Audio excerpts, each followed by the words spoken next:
great sneakers.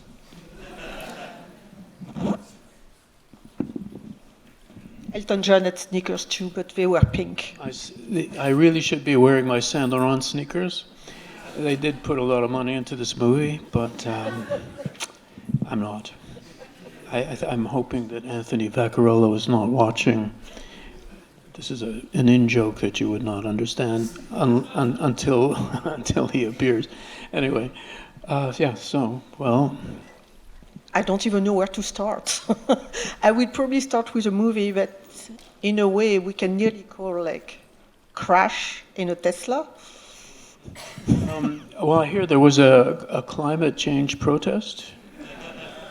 Don't they know that Karsh drives an electric car? They're boycotting the wrong movie. I'm totally in favor of climate change action. And I drive a Tesla myself, needless to say. Whatever you think of Elon Musk. He's gotten a little right wing these days, but never mind. So, yes. In a lot of your film, and specifically in this one, there's a lot of the theme of duality is explored in so many different ways. So there's, the twin sisters, but also I think the main character was, in a way,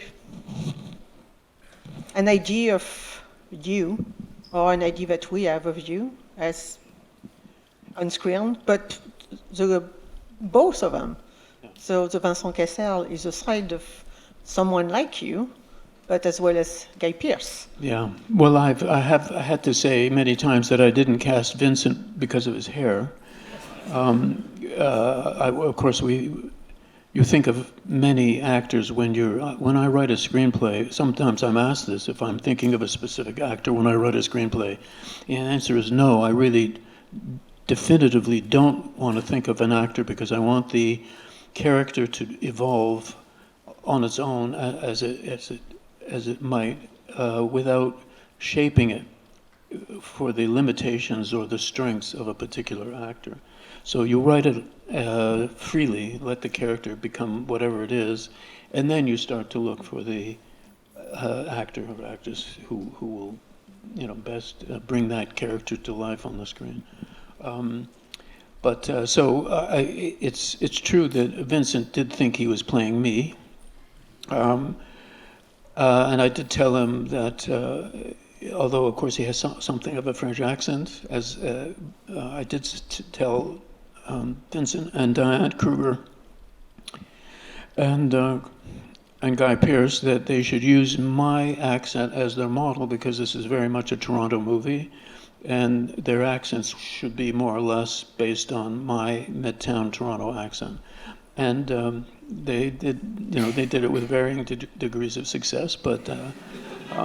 Certainly, Guy and Diane did it very well, and Vincent, after all, was not supposed. His character is not supposed to be born in Toronto, so he has an excuse. These are the things that you once you get your actor, you play with the reality of what that actor is, and he's your or she is your guy, And yes, there are dualities in the movie, many pairs, many couples. There's also the couple of the Sue Min, who was married to Szabo, the Hungarian industrialist. So there are sort of three basic couples in the movie, and then there are the sisters together, and then as Maury says, and us, brothers in sorrow. So there are many dualities. You're right, and the movie they spin off on each other often. So I know it's a spiral. You think you're getting into one direction. There's a mirror of it, and you go into another hole, and then another hole until the end. So there's a duality, but it's also spiraling at the same time. When you started writing it, was it what you had in mind, and did it change while you started shooting and working with the entire cast? Well, when you start writing it, you don't know what you're going to do. I mean, you have an idea, but I don't have this whole, I don't have the whole film in my mind. It evolves, and and you might do several drafts and go back and forth and change things and so on. So there's, I don't have a clear idea at all when I start. I just know that there's a feeling, I mean, and a basic premise, which is a man's wife dies. He finds that unbearable because he's a tech entrepreneur. His solution to his grief strategy, as it's mentioned in the movie, is a high-tech entrepreneurial strategy to deal with this impossible grief. But that's basically it. And you let that premise take you where it takes you. And in terms of shooting, I don't do storyboards, and I don't rehearse with my actors, and that was something that Diane in particular found very difficult. She was quite shocked to realize that we weren't going to do any rehearsals or table reads, which is sort of like a theatrical kind of version of rehearsing, where you all sit around on the table and you read the script together. I tried that. I've tried that in the past, and I found, for me, it really doesn't work. Because I found that once you get on the set with the real costumes and the real set or location where you're shooting, everything changes. The dynamics change. And then once you get deeply into the movie, what you've done before starts to shape what you're doing in the present. So I don't really rehearse with my actors. I want to see what they bring to the project just from their instinct. In some ways, I trust them more than they trust themselves, you know. I don't want to shape their idea of what their character is. I trust their instincts. And if you have very experienced professional actors, I feel you don't need it. I just recently had dinner with Paul Schrader in Toronto, the Toronto Film Festival, and he said to me, "Rehearsal is everything." And I said, "No, rehearsal is nothing, Paul." And then I modified it and said, well, rehearsal is everything for you, but it's nothing for me. And in fact, there are an infinite number of ways you can be a director, and each director has to find the way that works best for them and the way that they're most comfortable for. So it's not like a criticism it's not like a contradiction. I basically was just saying, I don't work that way. I can just imagine Paul reacting to what you were saying. Yeah, he got up and left rather abruptly. No, I'm joking. He didn't. We're friends. He also had a climate protest during his movie, so, you know, that's another thing. He had a climate protest also during the screening of his film, Paul. Yes. Yeah. Mm-hmm. Yeah. So we had 2 climate protests, one for you and one for him. Not planned, unless you planned his and he planned yours. A duality also, you know, another mirror. Very abstract. I'm a very simple filmmaker. It's just, you know, if you can't shoot it with a camera, I don't know what it is. I don't know if you're a very simple filmmaker. I think you're a very complex writer, for sure. And I'm wondering if your actors have questions for you in terms of the development of the story, of the narrative, and if it must make sense to them when we're working, or if they prefer just going with the flow, and now they don't need to know.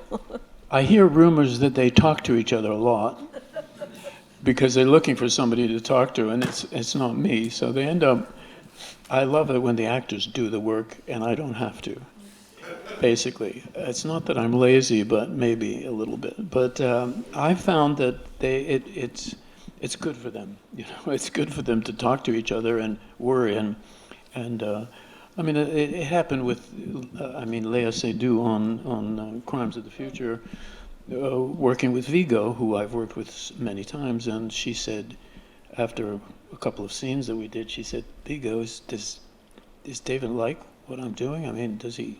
And he said, yeah, no, if he doesn't like it, he'll tell you. You know, and that was sort of that. But honestly, it's like I'm feeling she's just doing great. Her instincts are terrific. And I don't want to derange that. I don't want to mess with her. And I don't think, you know, aside from saying, you know, and I'm even afraid to say that was great, because I know that actors can derange you, you know, it could be too great. That was great, but what about the one before? That wasn't great? You know, there's so many ways that go wrong. So I think just leave them alone. If they're doing great, great, just let him do it. I think I've heard that Woody Allen really doesn't direct either, in the sense of messing with, very long, detailed discussions about the dynamics of the characters, and there's so many things you can discuss, but really what counts is what is on that little rectangle of digital film, and if it's there, then it's real, and if it's not there, it's not real. So they don't question you about meaning God, no. of the plot? Or I don't know if you... No, I would hope that in reading the script, the meaning would be apparent, but I would be willing to discuss those things, except they're afraid to ask me. And it's a great structure. I'm very kind. I don't yell or anything, but I do express disdain sometimes. It's even worse. It's scarier. Yeah. Just a look like this, and you're like, oh, I must be stupid. I'm just like, I'm not going to ask anything. Yeah. No, it's honestly, it really is children playing in a sandbox. However heavy the movie may be or not, I mean, I heard honestly, and I believe it because I've heard it from many people, that Ingmar Bergman's sets were a laugh riot. Like you're making the Seventh Seal, the silence, it's a laugh riot. I mean, the set is really funny. Apparently he had a great sense of humor, and they joked all the time, and I believe it. You need something to balance the heaviness of what's in the scene, I think. I know that there are actors who would prefer not to work that way. But anyway, you gradually feel it out amongst each other, what is the best way to work. I mean, there is also a lot of humor in the film. There's some scenes that are really funny, and sometimes you laugh afterwards when you think about it. Yeah. Well, I think, as I think I mentioned to you, that at the screening at Cannes was relatively subdued. I mean, I don't think they got the jokes, or there's a language problem, of course. The audience is reading subtitles. The other thing is that Cannes exerts such pressure, it's so prestigious and so on, that I think they feel it would be disrespectful to laugh, especially at a movie that's not obviously a comedy. But really, they should laugh, And it wasn't until I got to Toronto. I mean, if they're not going to laugh in Toronto at this movie, then nobody's going to laugh, because it's a very Toronto movie. And I would expect New York, which is very close in many ways to the sensibility of Toronto, that it would also, I wasn't here to hear you laugh, but I have spies who have recordings of all of you, whether you laugh. And I will be getting in touch with each of you.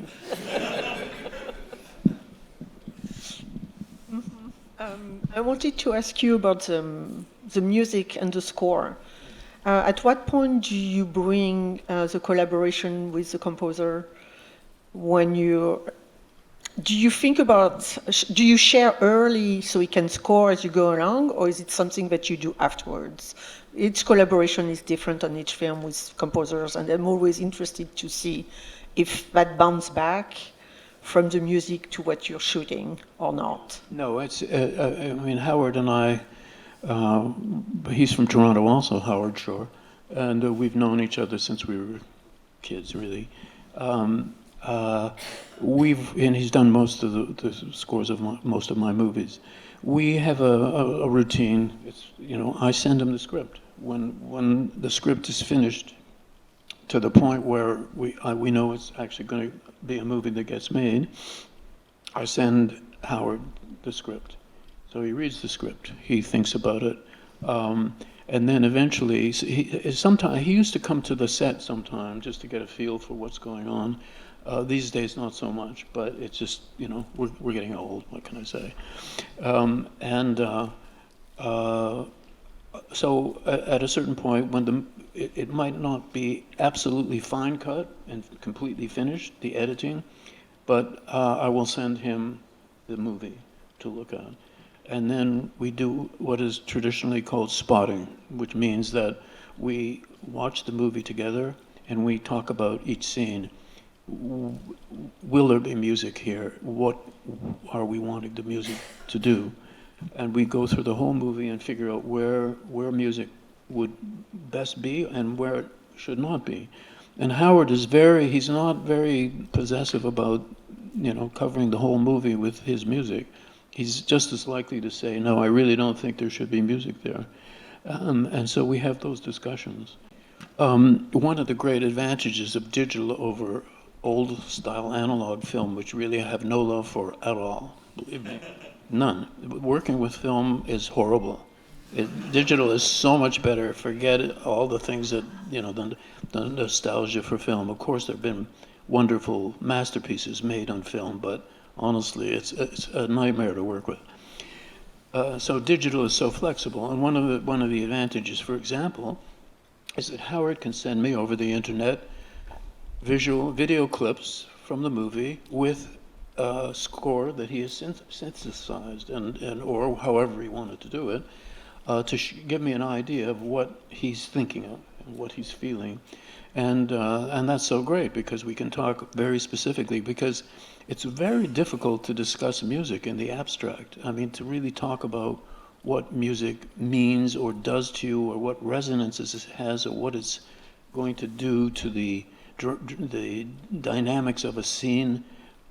It's really hard to articulate it. It's beyond words, basically, which is one of the amazing things about music. So therefore, how do you talk about it? Well, the answer is you don't really talk about it. You look at it, you listen to it, and then you can discuss your own reactions to it. So that's how. So it's bit by bit. It's put together, and his instincts are so good, and he knows what my approach to my films is, and it's very different from, let's say, Peter Jackson, who he's worked with, and he won Oscars for Lord of the Rings. Peter Jackson likes wall-to-wall music. He likes big music with big choirs and big orchestras, and he likes it over all of the movie, including over the dialogue, which is something I really don't like, because... And you told him? I think he knows. Not that he cares, but yeah, so, but this is all an approach. I mean, writing music for a dialogue scene is very different from writing music for a non-dialogue scene, because you don't want to destroy the dialogue, you don't want to fight the dialogue. That means the register of the music has to be somewhere beyond or underneath the range of human speech. Otherwise, you're stepping on it, and so there's all of those things to consider. But we've done it so many times, and but each movie, on the other hand, is a very different, is a really whole different universe. I mean, for one thing, Howard knew my wife, whose death was the basis for this movie, and so he has an emotional understanding of that and her as a person, which is nothing that you would see or understand, but we both do. And I hear it in the music. I mean, there's an incredible yearning and longing in that music, and such pain without being obvious or melodramatic. And I honestly, I haven't thought about this before, but I wonder if Howard would have written that if he hadn't known Carolyn. So it's heavy, and but it's also a lot of fun. The music is very striking in the film, and I guess it does make sense since you worked together for so long, and because he knew your wife. And rewatching the film, knowing this also changes the perception as a viewer, because. Yeah, well, I mean, honestly, it should not be necessary for someone watching the movie to know anything about me or my wife or my history. I mean, the movie, none of those facts make it a good movie. The fact that it's based on some real events does not make a movie automatically a good movie. It gives additional layers of emotion once you know. Yes, but I mean, it would be... It works without knowing anything. Well, it should, and that's what you hope. I know we don't have a lot of time, so I'm going to ask you one special question. Yes. This looks scary. I'm a little nervous. I know. I'm nervous now. I'm taking my David Cronenberg look. Yeah, I know. I don't have blue eyes, so it's not as scary. We are talking about the release of your film for next year, and we would love for you to come back here. Well, I would be happy to come back. You will, yeah, that's a good part. Yeah. However, I would love for you to curate a show of, like a program of film that could be centered, bringing us to the Shrouds. So you would have to select some films that make sense for you. I know you went to the Criterion Closet. I hate that. I really do. I really do. You pick some film in the Criterion Closet, so you can maybe... I have done that in the past. I did curate a sort of a horror film slate, and what was interesting was that a lot of the films that I chose for that, as I recall, were not what people would normally consider horror films. For example, Taxi Driver was one of them. I'm serious. So it was fun to sort of expand the understanding of what a horror film might be or might not be. I don't know. So it wasn't fun to program? Sorry? It was not fun for you to program or to think of concepts? It was then, but I was so much younger then. I don't know if I have the energy to watch anybody else's movies. I'm kidding a little bit. I won't tell Paul Schrader that you're not interested in playing him again. Get Paul Schrader to do it. Okay, that's another idea. But thank you so much for coming. I wish we had more time, but we'll talk more when you come back. Thank you. Thank you.